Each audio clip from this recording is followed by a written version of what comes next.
Hi everyone, my name is Sasha and I'm a cookie decorator.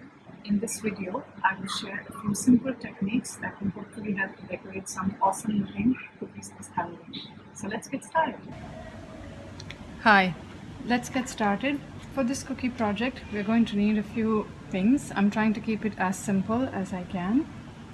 Of course, you're going to need your sugar cookies, royal icing. I'm working with 10-second icing, which basically means that while you're mixing it and when you run a knife through it, if it smooths over in 10 seconds, then it's 10-second icing. Try not to make the icing too runny because otherwise it has a tendency to fall off the cookie and also a little bit difficult to control. Something that you're definitely going to need is a scribe tool, or you could even use a turkey laser or just a simple toothpick. It helps to pop the air bubbles and also to smooth the icing. I'm using a food marker just for outlining in case I need it. I prefer to have guide marks on the cookie. It makes it easier for me to decorate. You can do it freehand if you like. You don't have to have this. Also, I have in the last few years stopped using icing tips, but if you have them, please use them by all means. Something that is fine with a fine opening, so maybe a tip number 1 or 1.5 should be enough. I, however, use these tipless bags because it's just so much easier to clean up. One top tip for using these bags: when you're cutting the opening, try to cut along the seam line, because if you cut it when the bag is this way or slanting this way, you're going to get a very strange flat kind of line, whereas if you cut along the seam, you'll get a nice rounded line. And now what I have done on this cookie, if you can see, I'm going to just darken it a bit, is I have made a guide mark. One fairly easy technique is to ice your cookie in segments. What that does is that it gives you a very nice definition, and the cookie makes the cookie look really realistic. So one way of doing it is to just outline and flood the whole cookie, which works as well. But if you were to just segment it, you'll see that you get a really good looking pumpkin. So let's start with this. It's one of the easiest shapes. So what I'm going to do is that I'm going to outline this.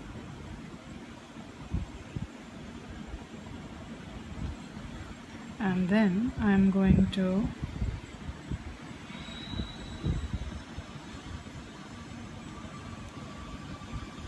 if your icing is the right consistency, you'll find that you actually don't need to apply much pressure at all, and the icing sort of flows naturally. So you don't need much pressure. Try to ice the cookie in the same direction instead of going this way. It just makes for a smoother end result. And I also find that the cookie then has less craters. And now I'm going to use my scribe tool to just push the cookie into the sides. A little shake to help smoothen it. And then I'm moving on to the next side. Just follow the natural outline of the cookie.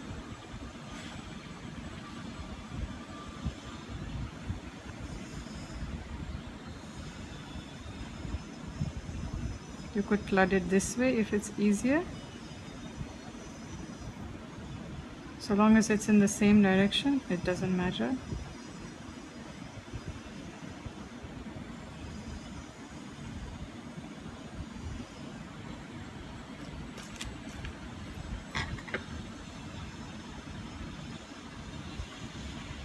It's helpful if you work on 2 or 3 different cookies at the same time, so that will allow you to wait in between. What I'm going to do now is just put this cookie aside and move on to the next one.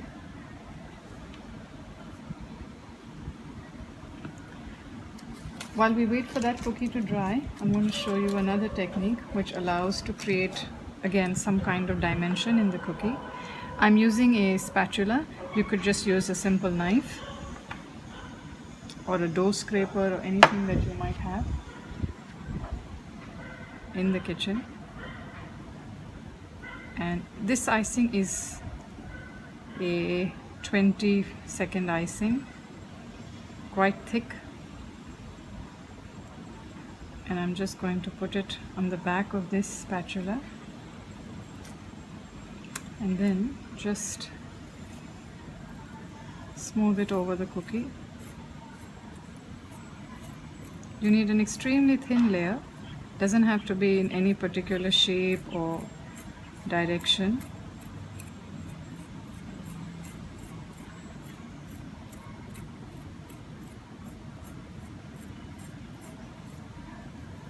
And I'm just scraping off any excess.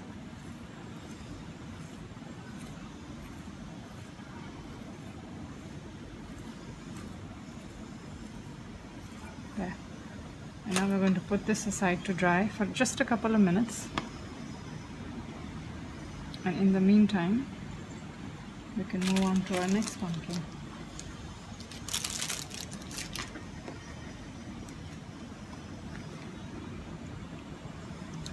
Once again, I'm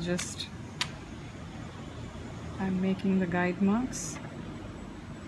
You're welcome to do this freehand. You don't really need to go out and buy a food marker if you don't have one. I find them handy.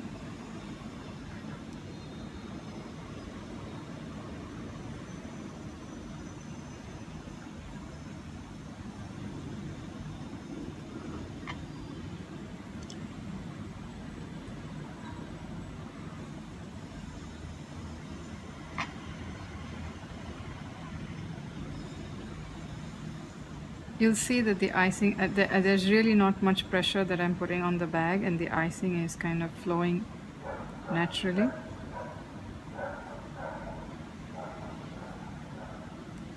All in the same direction.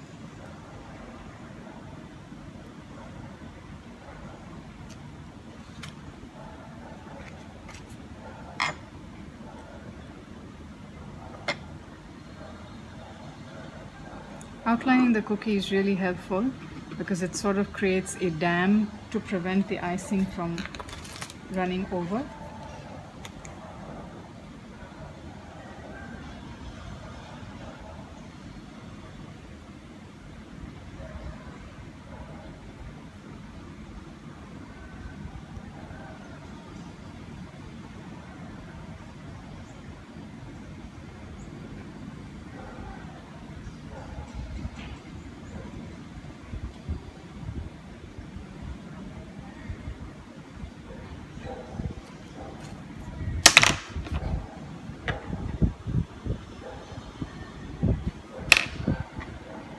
Quick shake.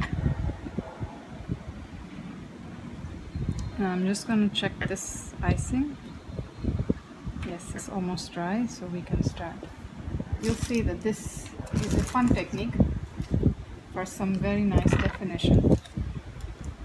So if you were doing jack-o'-lantern cookies, this is really a fun technique.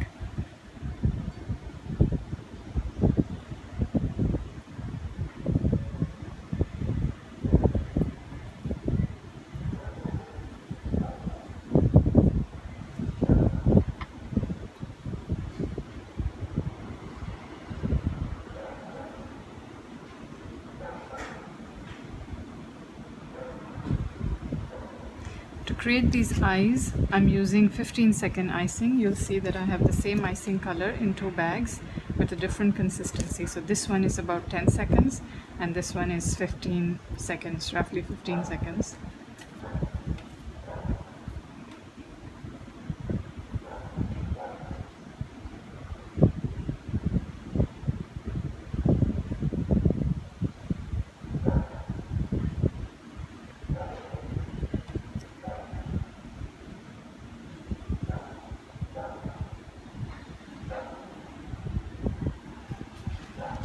I'm going to give this a few seconds, just a few seconds to crust over.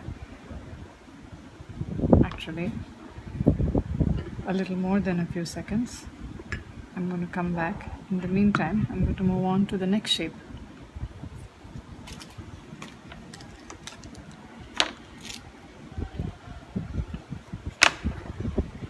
I like segmenting because it gives you a very realistic and a good looking cookie, and it's quite simple to do.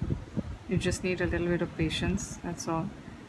If you come back to finish the second segment very quickly, it will all flood into one design and you won't get that segmented look. So it's best if you work on a few cookies at the same time, so that way you're not waiting in between. So I'm going to do the back bodies and then give it some time to dry.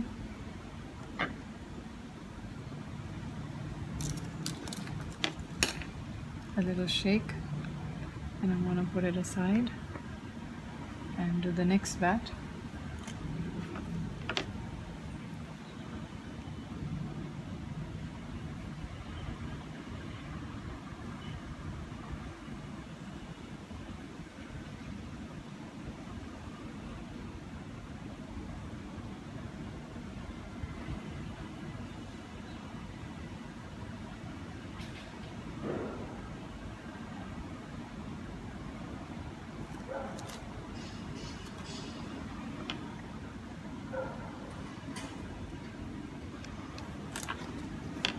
This one, I'm just going to show you a little wet on wet technique.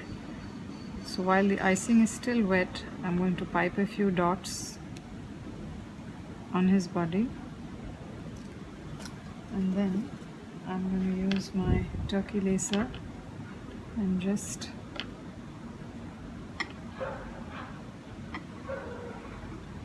pull towards the outside. You just need to be careful to wipe your tool in between, otherwise the icing will merge into each other and you won't get a very clean color.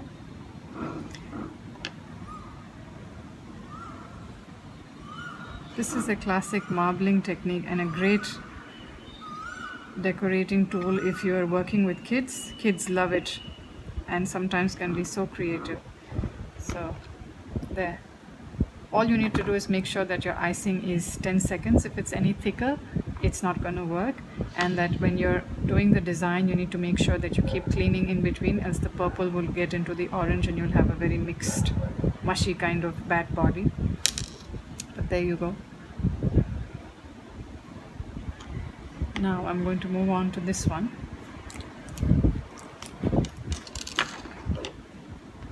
The same way, all I'm going to do is flood the O cookie.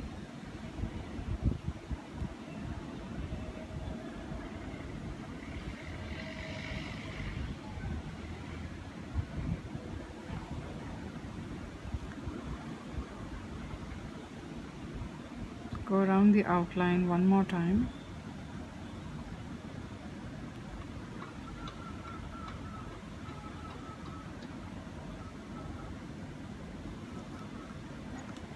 And then I'm going to start from the sections that we've outlined earlier. I'm going to start to fill in around that. It doesn't have to be perfect because you can always come back and fill the parts that are looking missed out with your scribe needle. And I'm just starting to fill this.